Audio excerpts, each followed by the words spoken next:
वन्दे शम्भुमुमापतिं सुरगुरुं वन्दे जगत्कारणं वन्दे पन्नगभूषणं शशिधरं वन्दे पशूनां पतिं वन्दे सूर्यशशाङ्कवह्निनयनं वन्दे मुकुन्दप्रियं वन्दे भक्तजन आश्रयं च वरदं वन्दे भक्तजन आश्रयं च वरदं वन्दे शिवं शङ्करं कृष्णाय वासुदेवाय देवकी नन्दनाय च नन्दगोपकुमाराय नन्दगोपकुमाराय गोविन्दाय नमो नमः गोविन्दाय नमो नमः.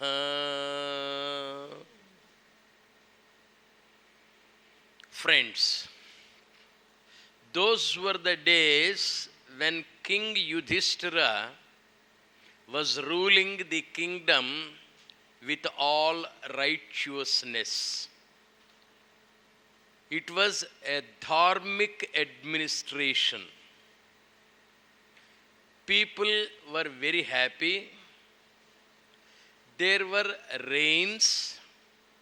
Nature was benevolent, kind. There was prosperity, wealth. There was lot of health everywhere. No sickness. No hospitals, no ignorance.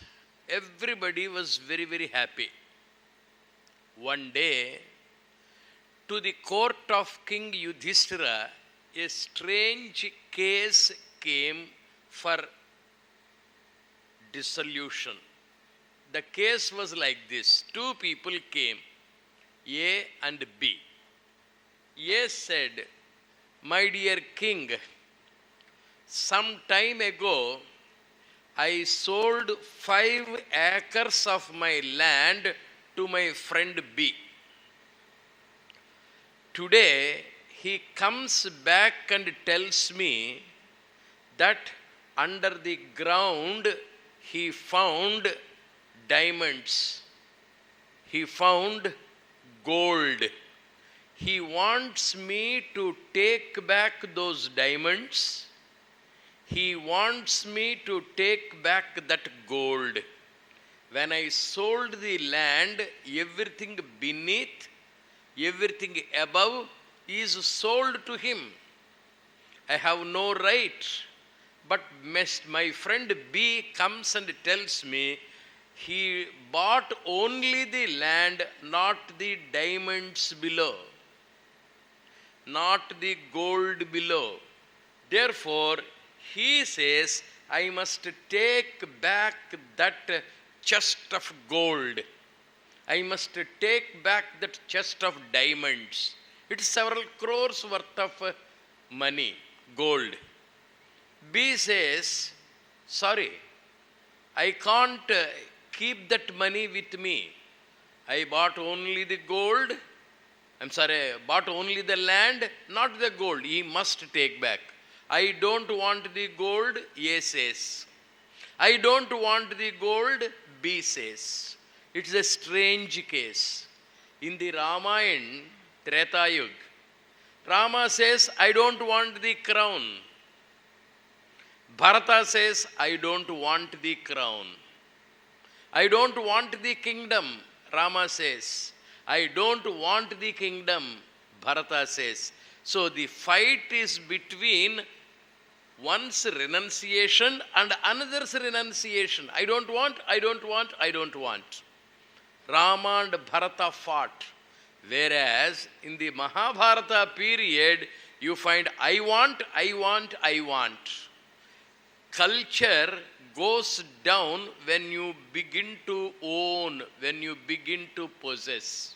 Whether it is right or wrong, it is a different question. It's a question of passage of time. During the Treta period, Ramachandra Prabhu said, I do not want the kingdom. Bharata says, I do not want it. Now, the dharma is re-established. Krishna has re-established. There is dharma everywhere. And what is dharma? You take only that which you require. You don't own the other's land. Don't have an eye on others' property. This A says, no, it's not my gold. B says, it's not my gold. Then the ministers were consulted by Yudhishthira. Dhaumya Maharshi was the consultant to Yudhishthira. In those days, every family had a family doctor, no specialist. For all the ailments of the person, there was a family doctor. He knows the blood group, he knows the constitution, he knows the psychic makeup, he knows the family history. Therefore, he gives the appropriate medicine as and when there is a problem. There is always a family doctor. Similarly, each family had a priest, a spiritual advisor, a religious person. He was guiding the family whenever there was a difficulty. Today one Swami, tomorrow another Swami. Today one Baba, tomorrow another Baba. Today one doctor, tomorrow another doctor. This type of changing was not there once upon a time. It's not up to me to say whether it is right or wrong. There are advantages, disadvantages. Once upon a time in India, each family had a doctor, each family had a priest or a religious preacher. Dasharatha Maharaj had Vasishtha Maharshi. And Sri Krishna's family, Vasudeva, had Garga Maharshi. Yudhishthira had Dhaumya Maharshi. Each family, one particular consultant. Good or bad, they will be consulted, they will be deciding, and they are the ultimate authority to the family. Now, Yudhishthira Maharaj consulted Dhaumya Maharshi. Sir, here is a strange case. He says it is not his gold. B says it is not his gold. What shall we do? Dhaumya said, postpone the case for some time. 6 months. The case is postponed for decision. After 6 months, A came, B came. Now, my dear friends, put forth your case. A said, Sir, I sold 5 acres of land. Under the ground, there was gold, there were diamonds. I want that money back. B said, no, why should I give it? I bought the land, that means I bought the gold also. I bought the diamonds also. It is mine, why should I give it? 6 months ago, A said, it is not my gold. 6 months ago, B said, it is not my gold. Within 6 months, things have changed. Minds have changed. Dharma has changed. What was not there once upon a time, now it has come to exist. Then Dhaumya Maharshi said, times have changed, Maharaja. People have become selfish. People have become possessive. They want to own. They have become greedy. This is the quality of Kali Yuga. Satya Yuga, Treta Yuga, Dwapara Yuga, and Dwapara has come to a close. The good times have come to a close. Now it is Kali Purusha, Kali Yuga. Therefore, Yudhishthira, we cannot rule them. If we are intelligent, they are more intelligent.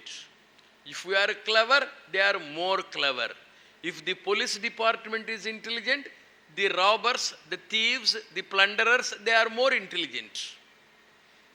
Each is cunning, more cunning, and the ultimate deity is possessiveness, possessiveness, selfishness, selfishness. No culture, no question of sacrifice, no question of love or affection towards anybody. Therefore, we cannot live in this world. Dhaumya Maharshi says, it's better we go away. We shall go for Vanaprastha. We shall take sannyas. We cannot live in this world of rottenness.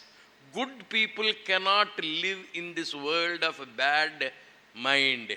Then Yudhishthira decided, okay, we have lived enough. Brothers, Bhima, Arjun, Nakul, Sahadev and Draupadi, get ready, we are going. Going where? To Swarga. Enough. Voluntary retirement. VRS we shall take. We shall leave the house. But sir, when you want to go away, whom do you give the kingdom? My grandson, Parikshit, is present. I shall give the kingdom to him. He will be my successor. He will be my next future administrator. And I hand over the responsibility of the family, hand over the responsibility of the kingdom, hand over the prime minister's reins to him. He will be the next prime minister. He will be the next president. He will be the next head of the family. I am going, Yudhishthira said. Then Dhaumya said, no, it's not correct. Test him. Whether he maintains the family or not, we must know. Whether he governs the people well or not, we must know. There must be an examination. There must be an UPSC examination. There must be a certain test. If he passes the examinations, if he is successful, then we will give the kingdom to Parikshit. That's what Dhaumya Maharshi said. Good, it's a good idea. A few days later, another case came to the court. This time, it is a different type of case. A, B, C, three boys, three brothers. They brought the will written by their father. And those three brothers, A, B, C, have presented their case. Parikshit is seated. Yudhishthira is on the throne. Dhaumya Maharshi is seated. All the ministers are present. It is Hastinapur court of law. The three brothers presented their case. Your Honor, my dear king, our father died. Before he died, he wrote a will. In that will, he prepared a method by which we can distribute our wealth. My father acquired a lot of wealth, and that wealth we have to distribute among the brothers A, B, and C. We are unable to distribute the wealth as he wanted us to distribute. So we have come to the court. Then king said, come on, read the will. How does your father want the wealth to be distributed? Then the will was read out by one of the ministers. It says, all my wealth must be distributed among my three sons. Half of my property should go to the eldest son. Please follow it carefully. Half of my property should go to my eldest son. Half of the remaining property should go to the second son. Whatever remains should go to the third son. 3. Half of my wealth, whatever may be the property, should go to the first son, A. The remaining property, half of it, should go to B. Whatever property remains after going to the A and B must go to C. Then what is the difficulty? King asked. If you have 100 rupees, half of it to A, 50 rupees will remain. After that 50, half of it will go to B, 25 rupees. And the remaining money will go to C. What is the problem in it? No, sir. The problem lies with the wealth. What is that wealth? My father had 19 elephants. 19. He wrote conditions beneath. Number one condition, no property should be sold, no property should be bought. No new property should be bought, no existing property should be sold. All the 19 elephants must be intact. 2, no question of giving a charity to anybody. No question of receiving a charity from anybody. These are the conditions. No elephant should be killed, and the dead body should not be sold. These are the conditions he has written. King thought, how to make half of 19 elephants? You cannot make it 9.5. No.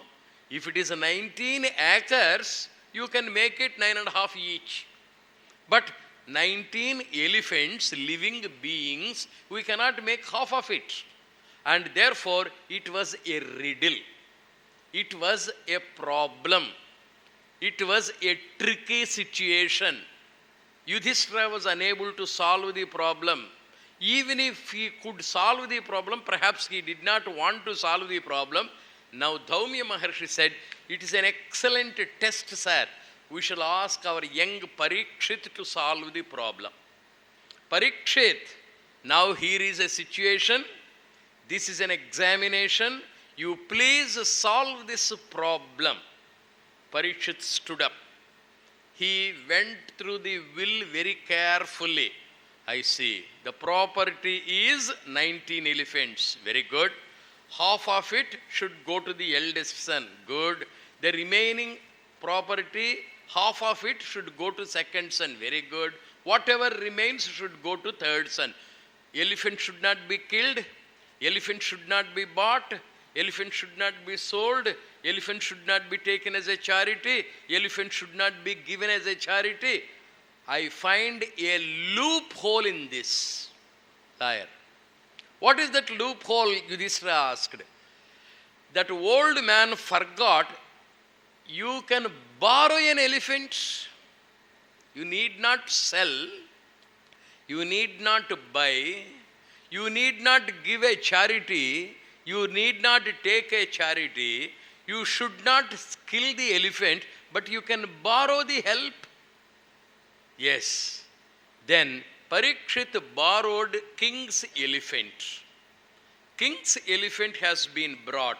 19 elephants are the property. Borrowed elephant is the 20th elephant. 19 plus 1, 20.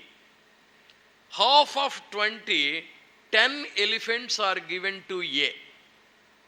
Then there are 10 more elephants. Of the 10, 5 elephants are given to B.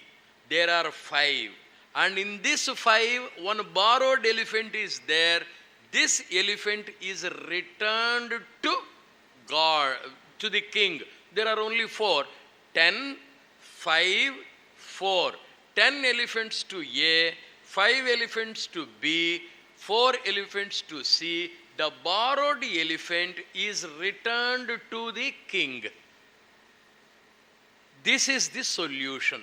Who is that borrowed elephant? We have problems in life. All human beings have problems in life. When we are unable to solve the problems for ourselves, we borrow God. Students here, mathematics students, when the answer is unknown, you presume the answer to be X. Reductio ad absurdum. When you get the answer, you throw away X. When we are unable to solve the problems for ourselves, we borrow the word God. Oh God, please come to our rescue. Please solve our problems. When once our problems are solved, go back to Vaikuntha. Go back to Brahmaloka. Go back to Kailas. Swamijis are like that. I have a problem. I go to the Swami, please solve our problem. The problem is solved. You stay in your ashram, don't come to our house. You go to the doctor, you have the problem, you invite the doctor, the ailment is removed, health is restored, your work is over, you go back to your hospital, I don't want you. Nature is highly resourceful. Water, air, fire, earth. When we have problems, we depend upon the nature to solve our problems. We borrow the natural resources, solve our problems, and send them back. Same is the case with your brain. Brain is resourceful. Brain is very intelligent. And we ask the brain to solve our problems. When our problem is solved, go back. You have the lock. You have the key. And you open the lock, then you don't require the key. Lock is not needed, key is not needed. The problems are present in life. Then Yudhishthira asked Parikshit, Mr. Boy, how is it you are able to get this idea? I am a believer in God. India believes in the existence of a God. God comes to our rescue. As a truth, He comes to our rescue. As a love, He comes to our rescue. As a service or tyaga or seva, He comes to our rescue. When I am selfish, I cannot solve the problem. When I am unselfish, I can solve the problem. When I use the brain truthfully with Shraddha, I can solve the problem. When I am there with a possessiveness, I cannot solve the problem.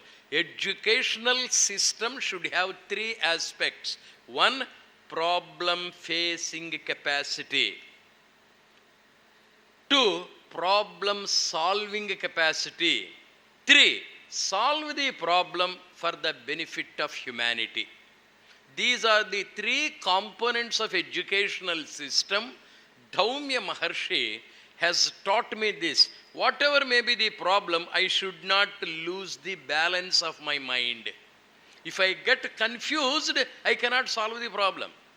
An 8th standard student goes to the examination hall. It is a mathematics question paper. He is in a hurry. He is in a state of confusion. He attempts the first question. Somewhere some step has gone wrong. Half an hour is wasted. The remaining questions he is unable to solve for want of time. After the examination, he goes out, talks to the teacher, and the teacher says, "Why have you spoiled the paper?" "Ma'am, I got confused." "Why have you got confused?" "I have unnecessarily touched the first problem. I got confused." It is confusion that creates accidents on the road. It is confusion that spoils the happy situation in the family. When you don't have the peace of mind, when you are unable to have the calmness of mind, you cannot face the problem. Swami Vivekananda was walking in Kashi as a parivrajaka, as a wandering monk with a walking stick, with the shaven head. When he was walking, he was chased by a group of large monkeys. Everybody knows this incident. And Swami Vivekananda was running to avoid the monkeys. At a distance, a gentleman stood and he shouted, "Man, don't run. If you run, they chase you. The more you run, the more the monkeys chase you. You get further frightened. Stop. Stare at the monkeys. They will retreat. They will go back. Don't run away from the society. Don't run away from the husband. Don't run away from the wife. Don't run away from your boss. Don't run away from the principal. Don't run away from the problems. Face the problem with calmness." Sri Rama faced the problem. First day, he received an SMS from Dasharatha Maharaj, Delhi, Ayodhya. "My dear son Ram, you are going to be the crown prince Monday morning." Saturday evening, he received the message. Rama was quiet. He did not get elated. He did not get the exaltation. He was just cool. Within 24 hours, another message came from the same palace, from same Ayodhya, from same Delhi. My dear Ram, sorry, you are not going to be the king. You are not going to be the governor. You are not going to be the vice chancellor. You are not going to be the prime minister, because opposition parties are not agreeing to your proposal. Mandara does not agree. Kaikeyi does not agree. Therefore, Ram, you are not going to be the king. You have to go to the forest. He was debarred. He was suspended. And he had to go to the forest. Now, two situations in the life of Ram. On one day, he had the happy news. On the second day, he had the unhappy news. On the first day, appointment. On the second day, disappointment. Both are same to Ram. This calmness of mind is called Sthita Prajna Lakshana. In the second chapter of the Bhagavad Gita, Sri Krishna describes the qualities of a Sthita Prajna, a person who is calm under all circumstances. God has given a beautiful body. This body maintains the temperature 98.4. In summer, the temperature does not go up. Outside, it goes up. But body maintains 98.4. In winter, the temperature outside comes down. But body maintains the same 98.4. Body maintains the pulsation. It maintains the heartbeat. It maintains the blood pressure. It maintains the temperature. Similarly, mind should maintain its equanimity. Mind should maintain its equilibrium. Mind should maintain its calmness, its serenity, its tranquility, its balance. Then we can face the problems of life. This is what Parikshit says. Whatever may be the situation outside, whatever may be the appointments and disappointments, my mind does not get disturbed. It is always of equanimity. This is the first qualification. So I look at the problems coolly. 2, I solve the problems because mine is application-oriented education, vocational education. What is the use of my physics when I am unable to solve the problems? What is the use of my physics if I am unable to change the fuse? I must learn the art of applying education to the day-to-day problems. Application-oriented education. 3, it's not a question of solving the problems for myself. I should solve the problems of others. A man is walking in the forest. Suddenly he sees a river. He has to go to the other side of the river.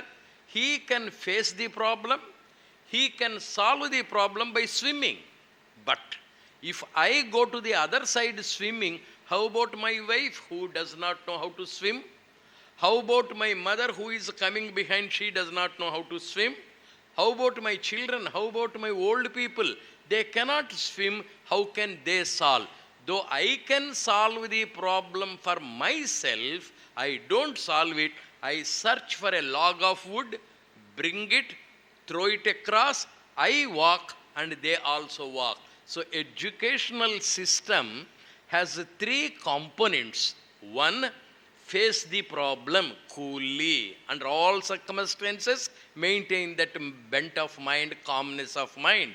2, solve the problem by applying your acquired education to the situation. 3, you solve the problem for the benefit of others. Now here, 3 people have come. I have borrowed the help from God. I have borrowed the help from society. I have borrowed the help from the science, the natural resources. I have borrowed the help from my own brain. This is God. I shall take the help of everybody until I solve the problem, and the problem has been solved. I believe in God. I have faith in God. I have faith in myself. I have faith in my inner potentialities. I have faith in nature. I have faith in the natural resources. Whenever there is a problem, I don't get confused. I solve it for the welfare of everybody. And then Yudhishthira was very much pleased with the answer of Parikshit. Then he says, my grandson Parikshit, you are fit to be my successor. You can establish dharma. You will be a very good king. You will be an excellent judge. You will be a right administrator. Shabash. Now we are going. You please take the crown. Pandavas with Draupadi have left the scene. They have given up Hastinapur. They have gone to Swarga. That's a different story. Now Parikshit has become the king. He has the rod of justice in his hands. He has the throne, he has the crown, he is administering very, very well, perfectly all right.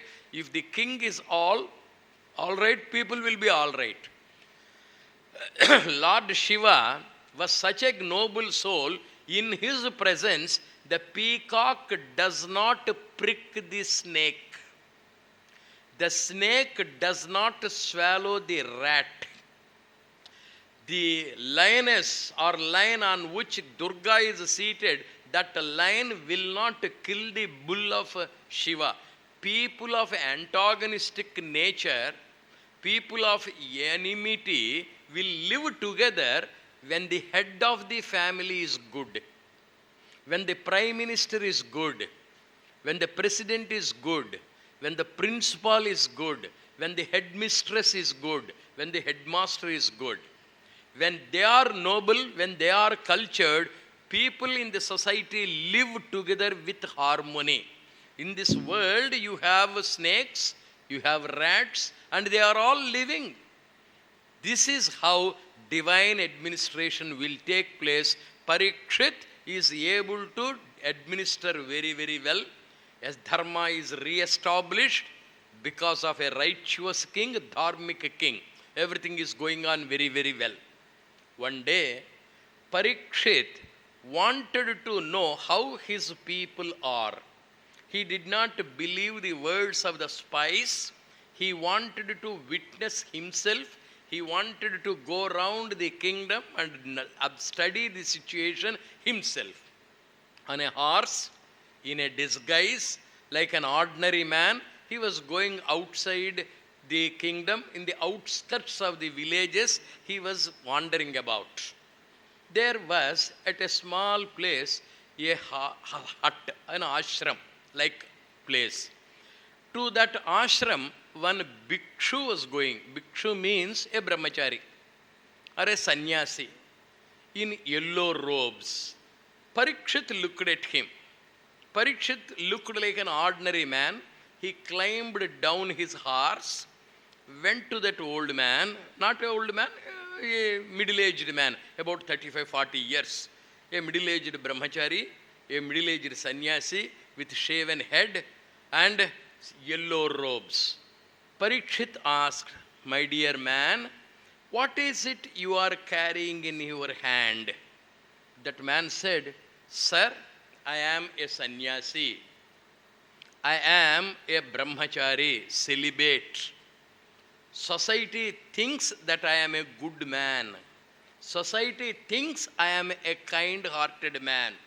Society reposes confidence in me. They do not know who I am really. I am a cunning rogue. I am an idiot. But the society does not know that. They touch my feet. They prostrate at my feet.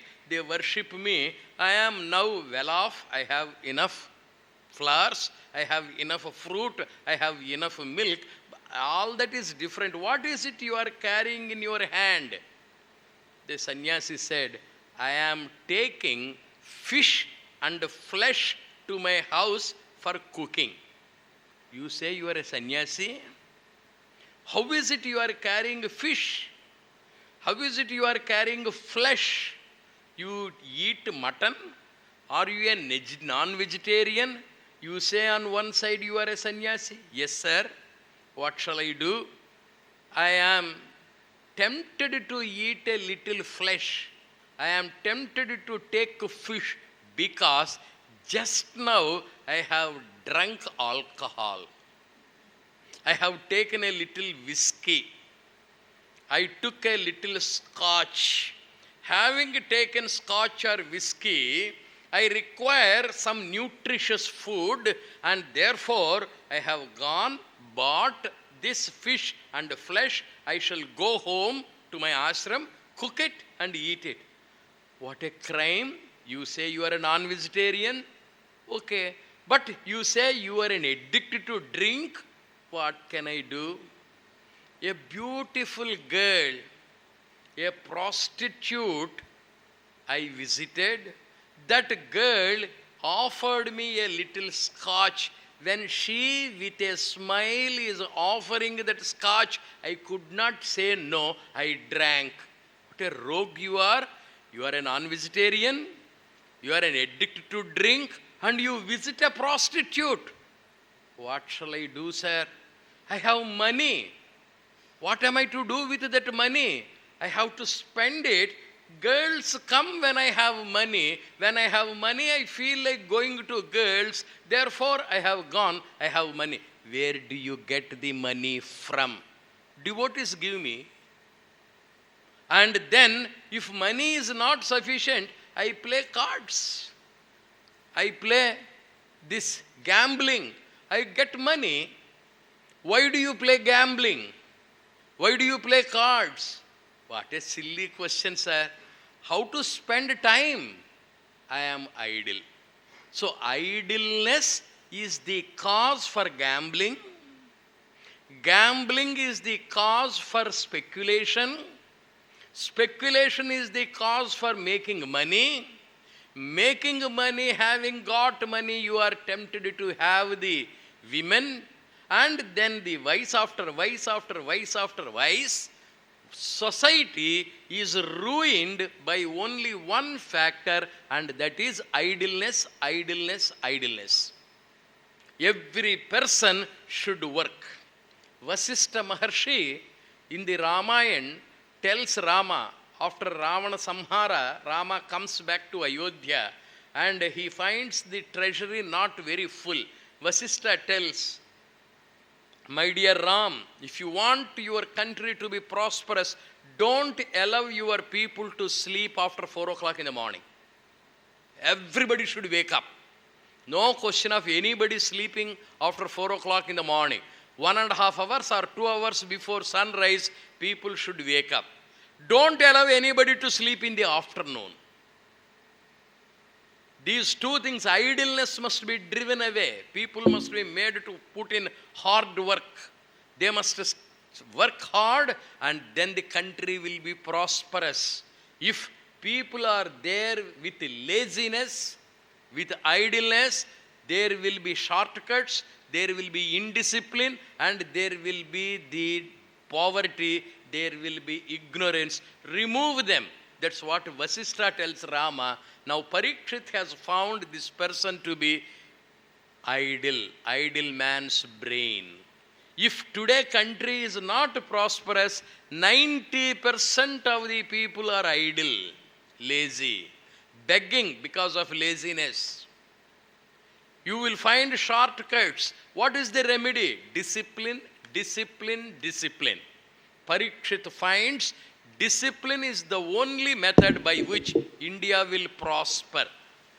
What is that discipline? Then he analyzes within himself. Discipline is threefold. Number 1, discipline of place. 2, discipline of time. 3, discipline of procedure. You go to a middle class family between 8 o'clock and 9 o'clock in the morning on a working day like Monday. The head of the family invites, come on, sir, welcome, sir, have a cup of coffee, please be seated. And then he will shout, please, my wife, come here. Our friend has come, please give him a cup of coffee. She is working in a school. Her husband is working in a factory.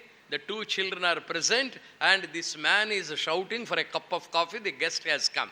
Inside the kitchen, that poor lady housewife, on one side of the stove, milk cooker is buzzing.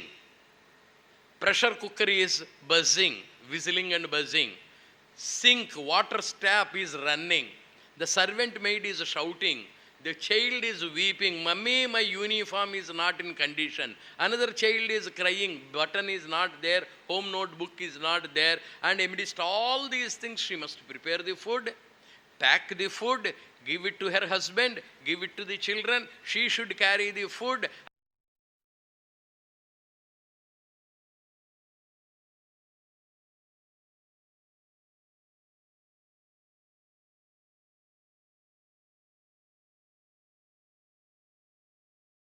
From the Godrej bureau, she has to take the saree of the uniform that day. When she pulls out that Georgette silk saree, it falls. Along with it, the remaining sarees also fall. She has to push them back into that jungle of the Godrej bureau. And having got the blue saree or green saree or red saree, she should search for another half an hour for the matching blouse.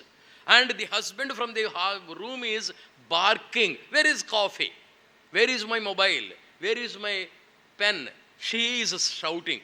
Between 8 o'clock and 9 o'clock in the morning on a working day in the middle class families, mornings, there is total confusion. This is Kali Yuga. No discipline. Have a place for everything. Have everything in its place. Set apart a place for everything. Keep that article in its place at the appropriate position, at the appropriate time. Everything is peaceful. That husband can keep his spectacles in the place allotted. She can plan a little. Similarly, when you go to the mind, mind has several cells. Compartmentalize the mind. Where is the scope for depression? When you are in the office, don't think of the house. When you are in the office, house, don't think of the office. When you are with your wife, don't think of your girlfriend. When you are with the girlfriend, don't think of the wife. Boss is boss, boyfriend is boyfriend, husband is husband. If you get confused, there is total destruction. Discipline is place, number one. Have a place physically, have a place mentally for everything. Keep that object, keep that thought in its appropriate place. First discipline is complete. 2, discipline of time. 7 o'clock means 7 o'clock. 8:45 means 8:45. If you are to go to the airport at 2 o'clock for a flight to be caught, 2 hours before you have to report, you calculate the traffic congestion, how much time you take, give some cushion time, plan the journey, go there. Why blood pressure? Why tension? Why anxiety? A little planning will solve the problem of indiscipline of time. Have a time for everything. Have everything done in its time. 3, discipline of a procedure. For eating, there is a procedure. For dressing, there is a procedure. For writing a love letter, there is a procedure. For writing a leave letter, there is a procedure. You cannot write a leave letter, "My dear Madam Headmistress," or "My dear boss, as I am suffering from leave, please grant me fever." You cannot write like that. And you cannot go to a girl and say, "You devil, you Rakshasi, I love you very much." No, your form is angelic. Your speech is music. You have to speak sweet words when you write a love letter. There is a procedure. For worship, there is a procedure. For yoga exercises, there is a procedure. For eating, there is a procedure. For dressing, there is a procedure. For doing business, there is a procedure. For an argument, there is a procedure. That procedure has to be followed. That is methodology. So discipline is threefold. 1, discipline of place. 2, discipline of time. 3, discipline of procedure. Parikshit, as an administrator, he wanted to make his country highly prosperous. He wanted to make his country peaceful. He wanted to make his people happy. Therefore, he imposed discipline, physical discipline, emotional discipline, intellectual discipline, spiritual discipline, social discipline, national discipline, moral discipline, ethical discipline. Everywhere there is a method. In English, when you write a sentence, there is a discipline. That discipline is called grammar. While singing a song, there is a discipline, and that discipline is your tala and raga. Everywhere there is a discipline. For gardening, there is a discipline. This procedure is to be strictly followed. When you follow the procedure, result takes care of itself. Fruit takes care of itself. Take care of the means, fruit takes care of itself. That is your karma yoga. No tension. If you answer all the questions well, you will get a first class. Why should you be worried about the fruit? If you do the work systematically, everything will be all right. The electrician gives the connections and he sits coolly. It will work. When the procedure is strictly followed, fruit will take care of itself. This is what is learned by Parikshit.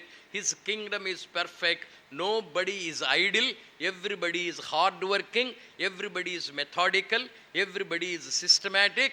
King's administration, Parikshit's administration is perfect. One day, he wanted to test once again his people. Again he went.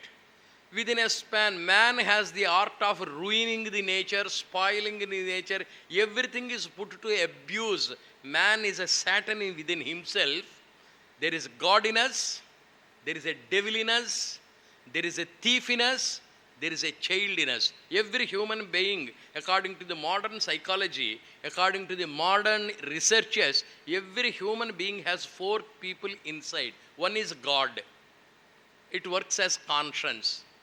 The other is the devil, takes delight when others are suffering. 3, there is a child. Given an opportunity, 2, 3 old people, they will behave like children. They will be playing. And there is a thief. When there is a chance, he will take the 100 rupee note.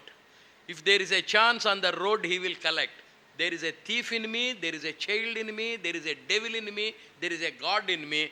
That devil spoils the nature, devil spoils the family, devil spoils the body, devil spoils the entire environment if it is not checked, if it is not controlled.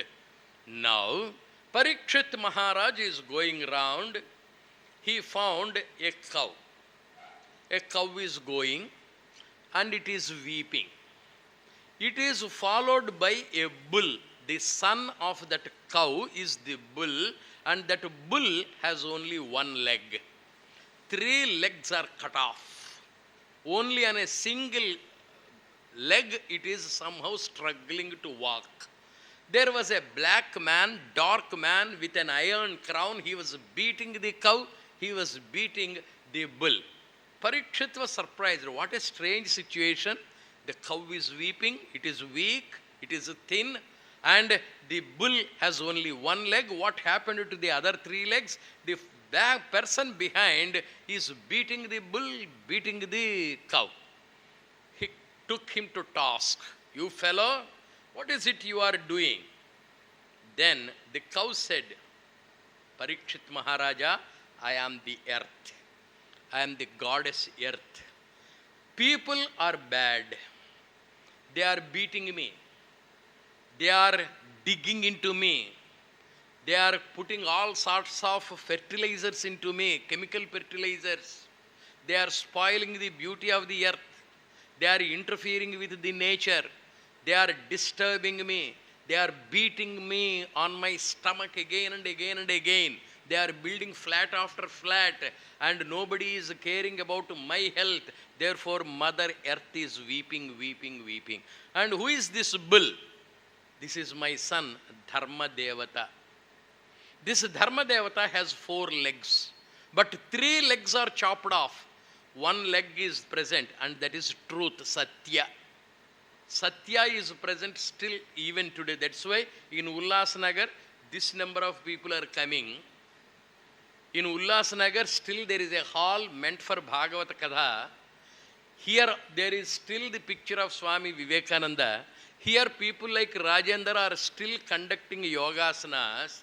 God is still present. Satya is still present. If you go to the railway booking counter, if you give the 1,000 rupee note, after booking the ticket, he is giving the change. There is still truth. Kalipurusha fell at the feet of Parikshit Maharaj. Sir, you are a kind-hearted man. You are a great man. Please help me anywhere. I don't mind. Please give me a place. Then Parikshit looked at him. He was by nature a kind-hearted man. Even the prisoners he is accustomed to look at with kindness. He looked at Kalipurusha and said, my dear Kali, you live where there is violence. When people are quarreling, that is your place. You go and stay. Next, one more place please give me, sir. In bars, in ale houses, wherever scotch is sold, wherever whiskey is sold, in that ale house, in that bar, when the light is less, in the halls like this there is bright light. In bars it is always dull. It is dark. It is night-like because it is an evil. It is all contaminated. Therefore, you go and live in the place where the drinks are sold. Third place, please give me. Oh, wherever there is prostitution, you go and live there. Third place is given. One, place of violence or quarrel. Second, place of drinking and alehouse. Third, the place of prostitution. One more place, please give me. Then Parikshit said, okay, you man, you want a fourth place. Go and live with gold, wealth. Wherever there is wealth, you go and live there. Fourth place is allotted to Parikshit, and that man left. Now, Parikshit established dharma. Daya came, Dana came, Dama came. All the three have come back, revived to that Dharma Devata. This is the beginning of Bhagavata Katha. Parikshit Maharaj was able to establish himself as a noble king, as a righteous king, as a dharmic king. All the people are hardworking. All the people are disciplined. There is no idleness. There is no laziness. People are doing their work for themselves. Prosperity is properly distributed. There was no accumulation of wealth anywhere. Wealth was equally distributed. Taxation was proper. Distribution was proper. Taxation was done systematically. The sun god collects the water from the sea by the form of vapor, and that vapor becomes the cloud. The cloud is taken to the needy place. There the clouds begin to rain. The water is collected from the sea. It is taken to a needy place. There it begins to rain. A good king should collect the money from the rich people, take that money and give it to the poor people in the form of colleges, in the form of chowdhuries, in the form of hospitals. Money should be redistributed. Collection and giving back. Income and expenditure. Take it and give it. This whole process is called yajna. Yajna is collecting the money, making the income, bringing the revenue and distributing it. Food we take, use it and then give it for the benefit of the society. Knowledge we collect from the books, give it back to the people who need it. We should not own, and that is trusteeship. We are the trustees of our wealth, physical wealth. We are the trustees of emotional wealth, artistic wealth, maybe music, maybe dance. We are the trustees of the intellectual wealth. We collect the knowledge, we distribute the knowledge. We are the custodians or trustees of the monetary wealth. Money we accumulate, We earn and we do distribute. This is the process. Ganga flows, irrigating the lands. Similarly, trees collect the minerals, collect the carbohydrates, collect the sun's rays, and they produce the fruit. No tree eats the fruit produced by itself. The fruit is given to the society. Mango is given to the society. Mango tree does not eat the mango. It produces the mango, gives it to the society. No cow drinks its own milk. It prepares the milk, it creates the milk and gives that milk to the society. Similarly, rich people should earn the money, use the money for their comforts and distribute that money for the needy people. Rich professors, great scholars must collect it, keep it and redistribute it.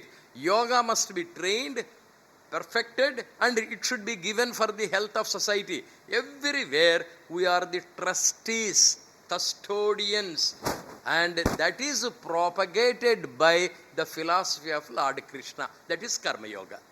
Mahatma Gandhi in the recent past spoke of trusteeship. When we are not able to be trustees, there is degeneration in society. Parikshit Maharaj was able to establish himself as a very powerful king, righteous king. Things were going on very, very well. It was a rainy season. It was a Sunday. Everybody was relaxing. Everybody was busy in his domestic work. No question of any office that day. Therefore, Parikshit Maharaj was a little lazy. He was a little idle. What is to be done today? No work. Therefore, he went to the TV.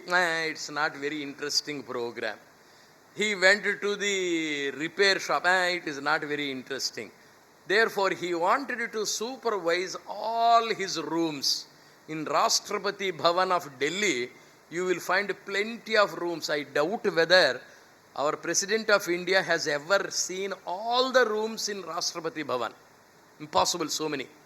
Our Madam Jayalalitha in Tamil Nadu, she has a chief minister, she has 485 pairs of shoes or chappals. I don't know whether she has been able to use them at least once a year. So many of them, she doesn't know how to use, how to keep them. So much of wealth, what is to be done with it? Some people will have 500 saris, 500 clothes. When to use them? By the time you try to use them, they may be even torn. You don't use them, you don't give it to others. That's why there is a poverty. Lot of wealth is getting accumulated. Now this Parikshit Maharaj is living in a palace. Rajadhiraja, Raja Martanda Teja. He has so many rooms. That day, Sunday, idle day, no special work.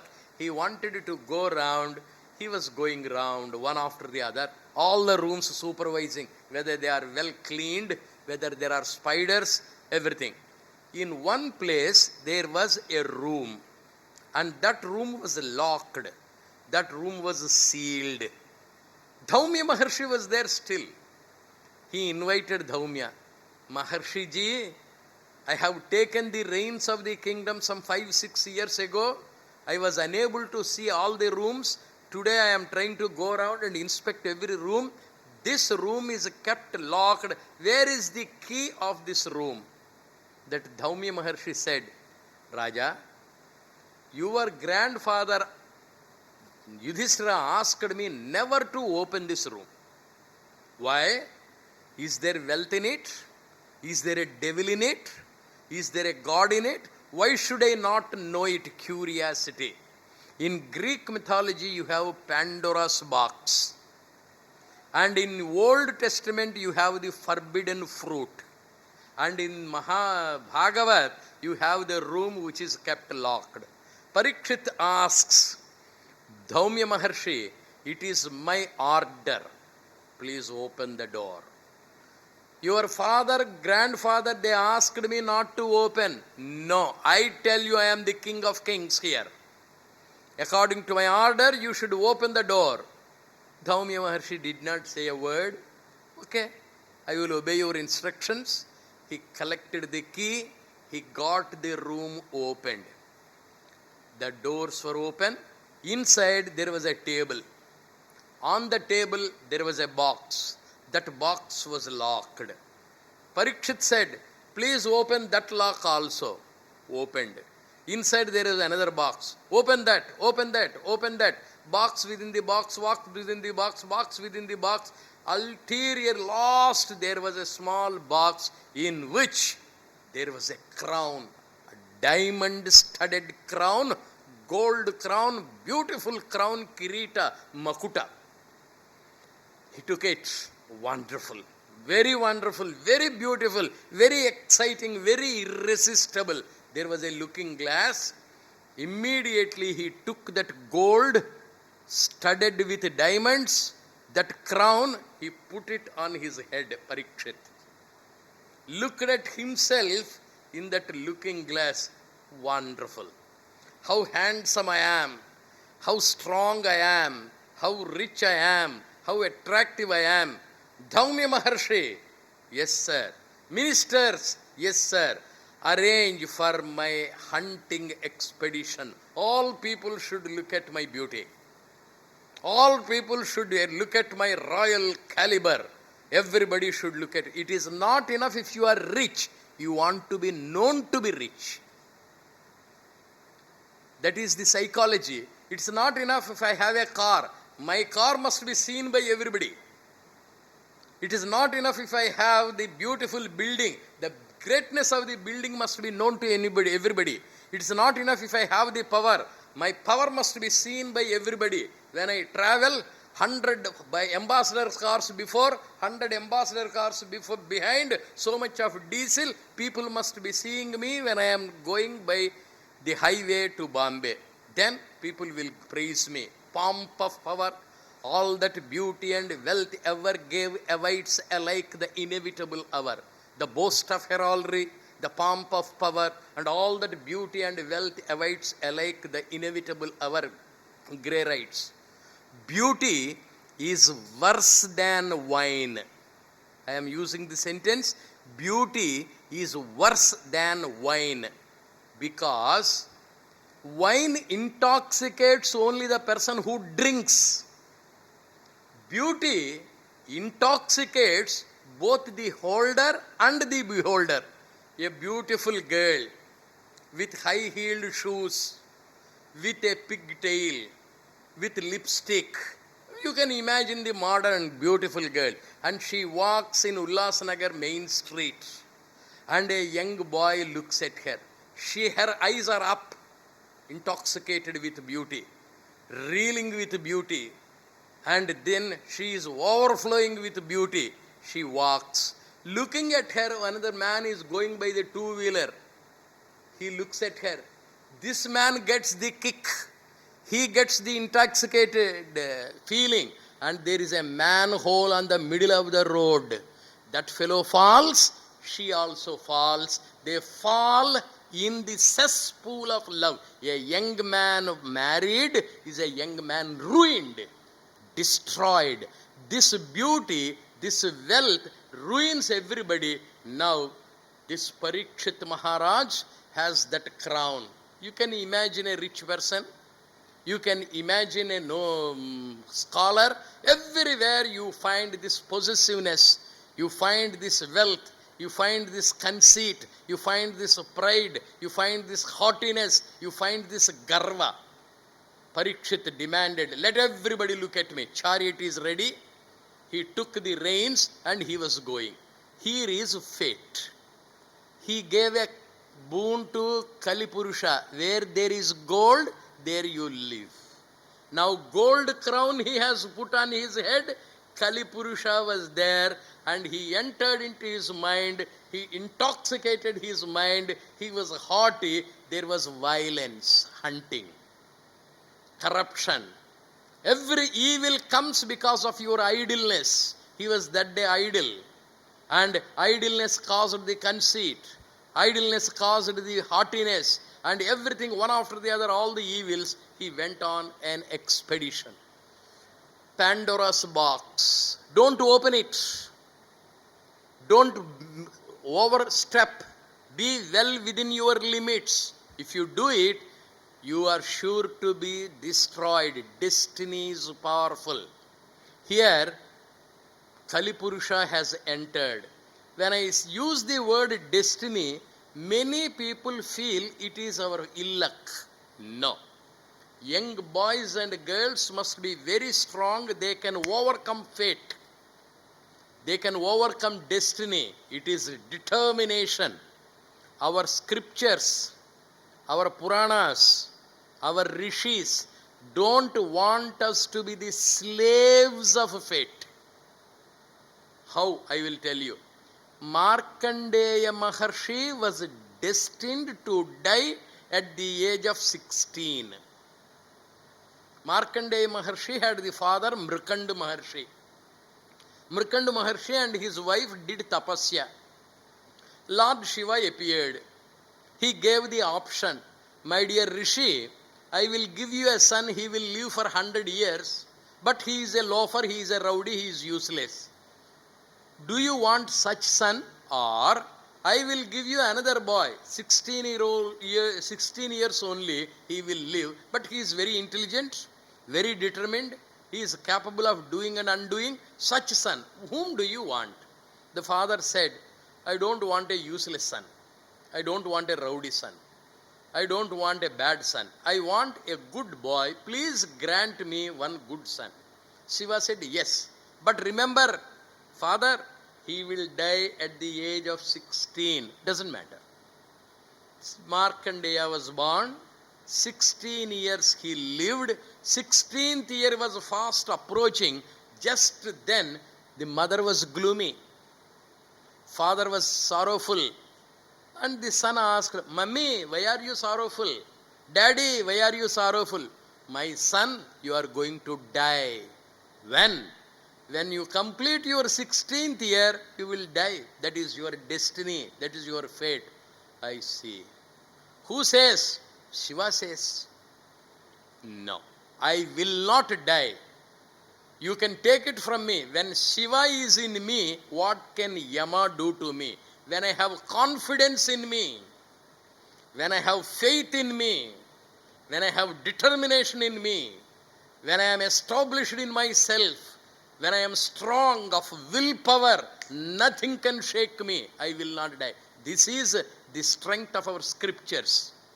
And according to the story, Yama came. Markandeya went to Shivalinga, held on to that, and Yama was defeated. Fate is defeated. Destiny is defeated. Man with willpower, man with determination, man with self-confidence can overcome any problem. That's Vivekananda's philosophy. Old religion says you should have faith in God.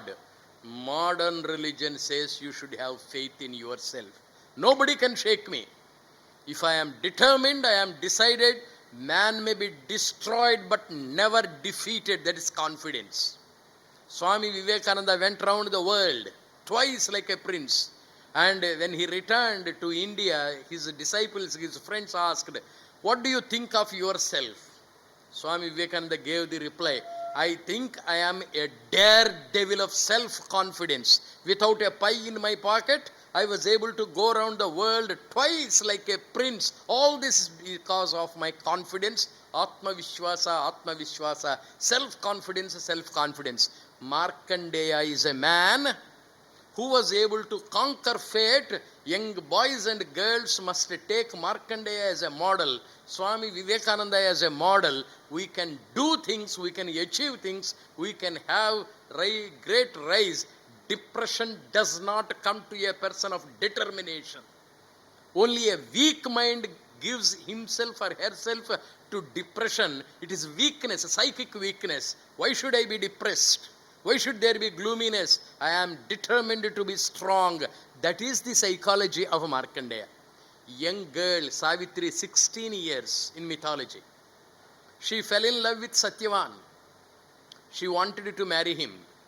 She told her father, the father invited Narada Maharshi, please see the horoscope of Savitri, please see the horoscope of Satyavan, please tell the horoscopes whether they match. Narada looked at the horoscope of Satyavan and said, poor fellow, he will die within a year after marriage. Savitri was told by the father, by Narada, my dear child, don't marry that useless fellow, he will die within a year. I shall see how he dies. It's a challenge. He will not die if my love is pure.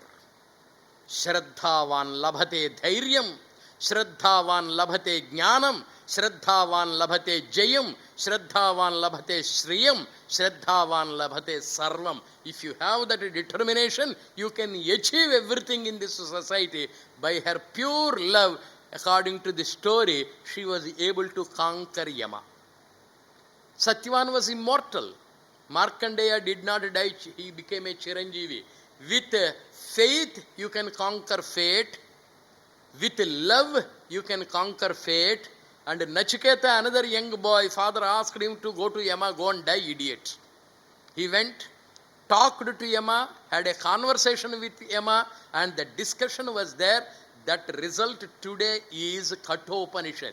On one side Yama, and another side you have Nachiketa, the discussion between them. That means you experiment with death, you experience death, you fight with death, and you know the truth. And that is, with knowledge you can conquer fate, with love you can conquer fate, with faith you can conquer fate. Our society has given us the rich literature. In Greek mythology you have Pandora's box. In the Old Testament you have the forbidden fruit. In Bhagavata you have that crown. These are the things. I give you modern example. I am a teacher. I go to the class. I dictate on the blackboard, I write the character of Hamlet. My dear students, you are 30 in number. In the examination, you will get an essay, write the character of Hamlet, write the part played by Hamlet, etc. Here is one page essay. I am writing it down. Please take down with full stop, with commas. You memorize it, reproduce it, you will pass the examination. I write it. That is fate. The boys copy down, girls copy down, they memorize it. One student, why should I copy this essay? Is the teacher more intelligent than I? Can I not prepare an essay for myself? He goes to the library, reads Hamlet textbook, he takes another tragedy of Shakespeare, Macbeth, he takes another tragedy of Shakespeare, Othello, he takes another tragedy, Romeo and Juliet. He compares Othello and Hamlet. He compares Hamlet and Romeo. He compares Hamlet with another hero, and he prepares an essay, original essay. If I am a good teacher, to whom do I give more marks? The essay I have dictated, that is memorized, that is reproduced, I give 4 marks out of 10 or 5 marks out of 10.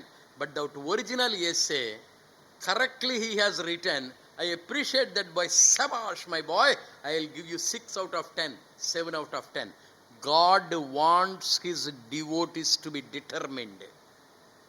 Father wants his son to be strong and determined. A good professor or a good teacher wants his students to be determined. They want them to be individualistic. They must stand on their feet. They should not be dependents. A fish takes delight in swimming against the current. Those who dare can reach new heights. This is the philosophy of life. You must conquer. You must have adventurous life. You should go to the newer fields. You should go to the newer heights. You must expand your gates of wisdom or knowledge. You must expand your territories. That is the real adventurous spirit.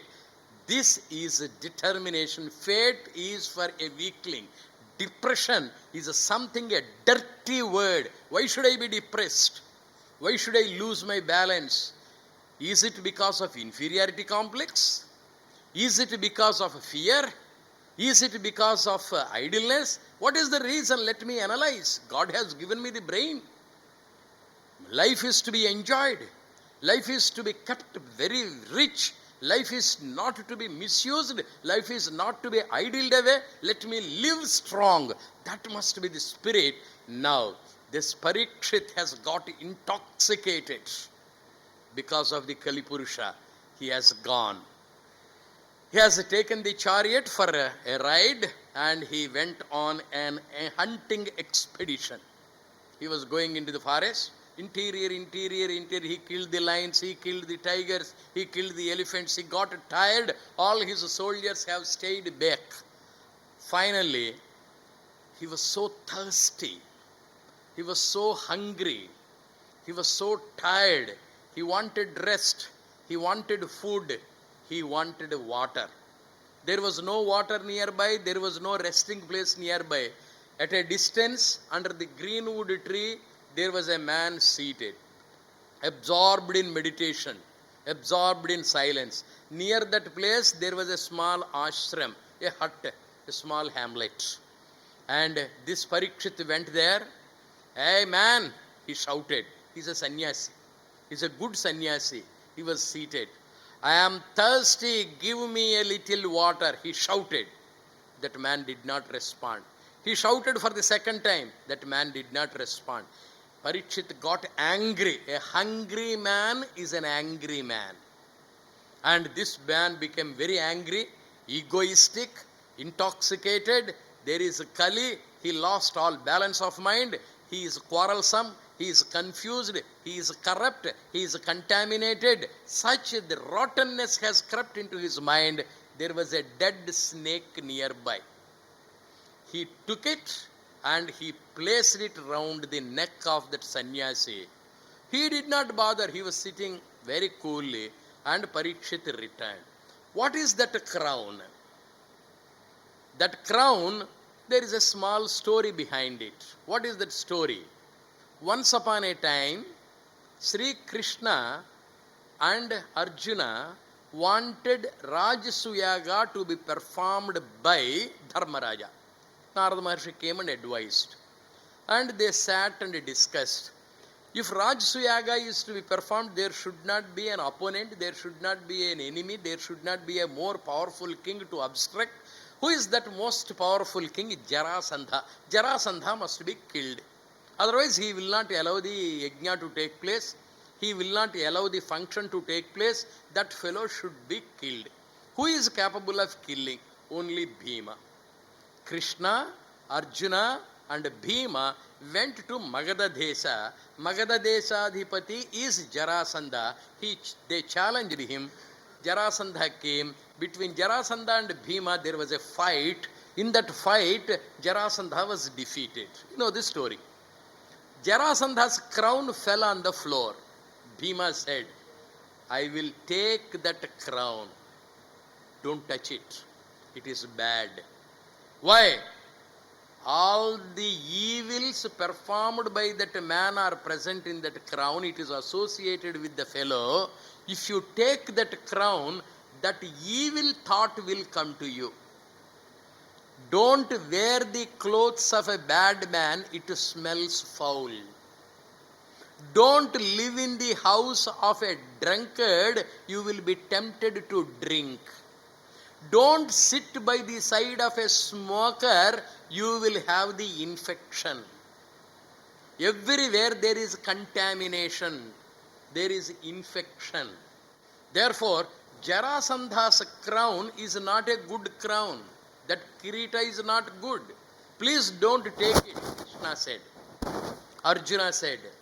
Yudhishthira said. Bhima said, I have killed Jarasandha. It is a symbol of my victory. I was successful.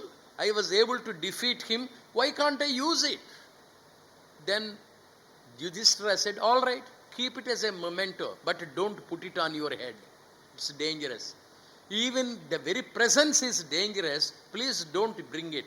He refused, and since then it was kept locked. Sri Ramakrishna Paramahamsa was very particular about accepting things from bad people. He never accepted. One day, Sri Ramakrishna went to the house of a devotee. There, Sri Ramakrishna was a little thirsty.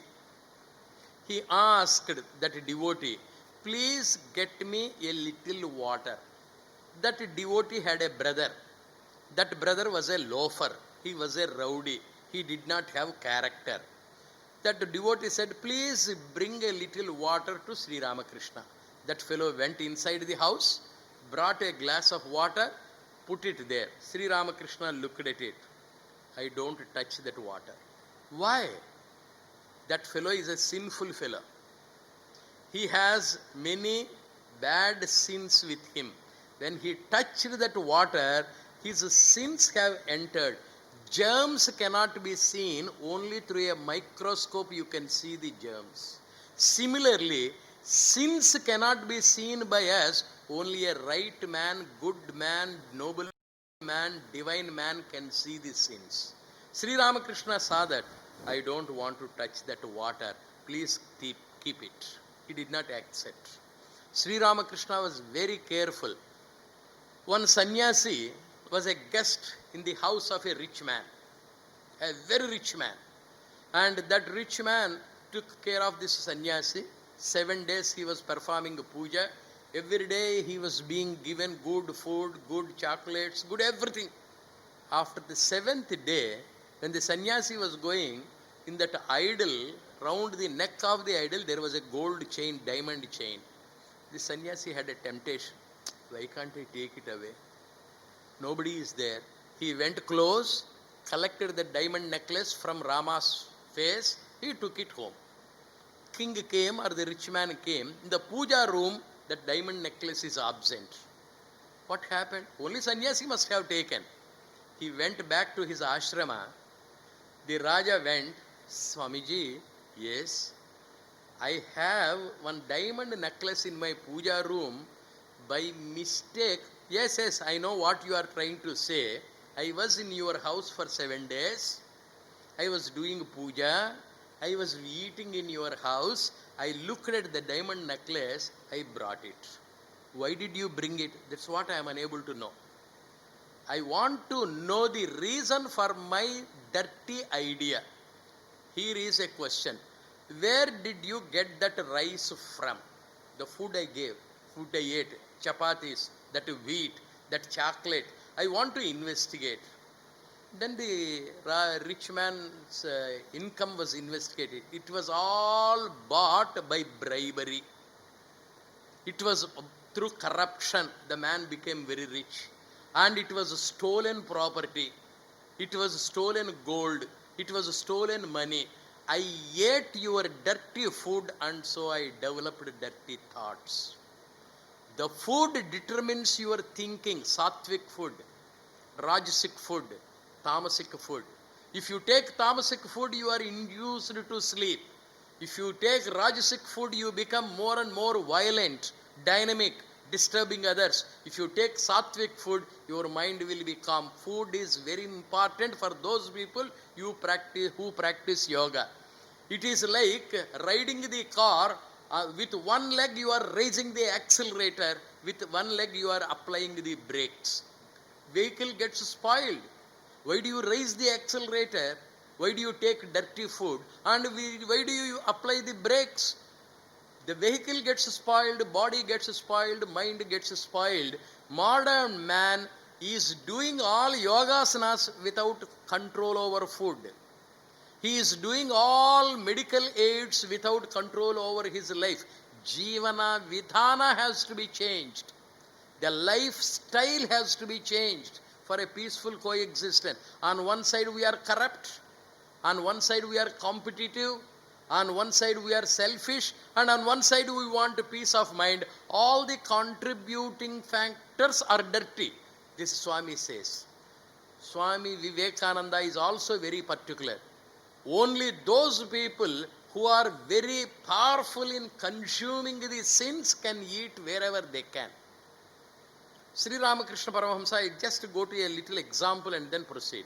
Sri Ramakrishna Paramahamsa was very particular about food habits. Brahmananda was a disciple of Sri Ramakrishna. Swami Vivekananda was also a disciple of Sri Ramakrishna.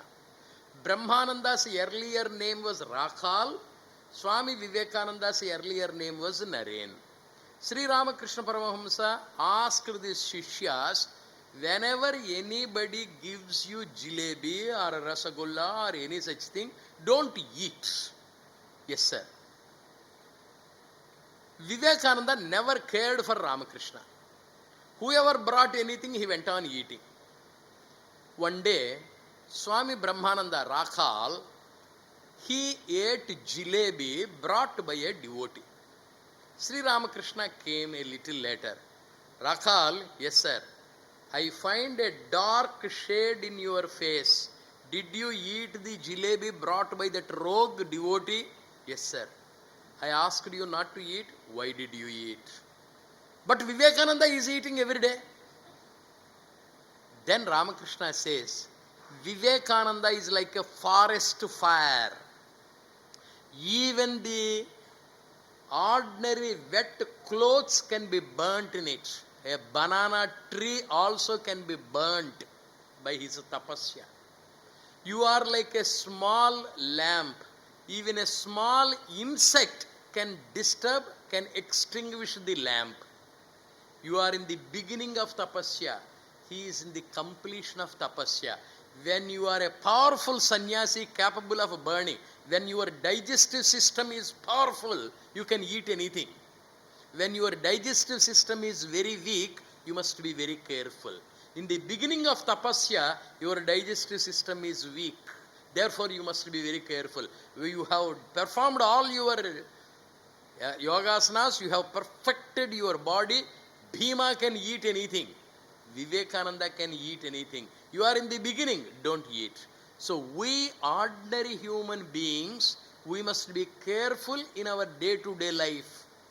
In eating we must be careful. In sleeping we must be careful. In our interactions and the conversations with people we must be careful. Only the great people who have the capacity, they can. Now Parikshit is in the making. He is a disciplinarian. He is a self-disciplined man. He is not that great as Sri Krishna Paramatma. Sri Krishna can eat anywhere. He can do anything. He can sleep anywhere. He is all-powerful, omnipotent. But Parikshit is a human being. We are human beings. And this Parikshit got angry, brought that dead snake, placed it round the neck of that rishi. That rishi's name is Shamika Maharshi. Shamika Maharshi. He was absorbed in silence. Parikshit returned to his kingdom. And having gone to his kingdom, this man was seen, Shamika Maharshi was seen by his son Shringi. Shringi is the name of Shamika Maharshi's son. Shringi came, looked at Shamika Maharshi with the dead snake. Whoever is responsible for placing the dead snake on my father's neck will die within a week. Curse. Shringi, the son of Shamika, cursed Parikshit. Whoever is responsible for placing the dead snake round my father's neck will die within a week. He will die on a Sunday, or a Monday, or a Tuesday, or a Wednesday, or Thursday, or a Friday, or a Saturday. Only 7 days. He will die within a week. All of us will die within a week. We may die on a Sunday, or a Monday, or a Tuesday, or a Wednesday, or a Thursday, or a Friday, or a Saturday. Every human being should die on one of the 7 days. Anybody. Parikshit is a human being. He committed the crime and he is cursed. The only thing is his fate is sealed by the curse. He can overcome that. That is the Bhagavata story. Because of our idleness, we commit crimes. Because of our money, we commit crimes. Because of our pride, we disrespect people. Because of our haughtiness, we become immodest and we incur the displeasure of others, we incur the curses of others, and curses will be heaped on us. Now how to overcome? Parikshit, the noble king, because of his laziness, idleness, haughtiness, pride, conceit, wealth, power, position, committed the crime of insulting a man, insulting a good man, disrespecting traditions, disrespecting the cultured people. He has incurred the displeasure. He is cursed, and we will see tomorrow onwards how to be free from the curse, how to restore peace, how to drive away depression, how to be once again noble, how to be once again kind, good, etc. Sarve bhavantu sukhinah, सर्वे सन्तु निरामया, सर्वे भद्राणि पश्यन्तु, मा कश्चित् दुःखभाग् भवेत्. ॐ शान्ति शान्ति शान्तिः. Please wait, Rajendran has something.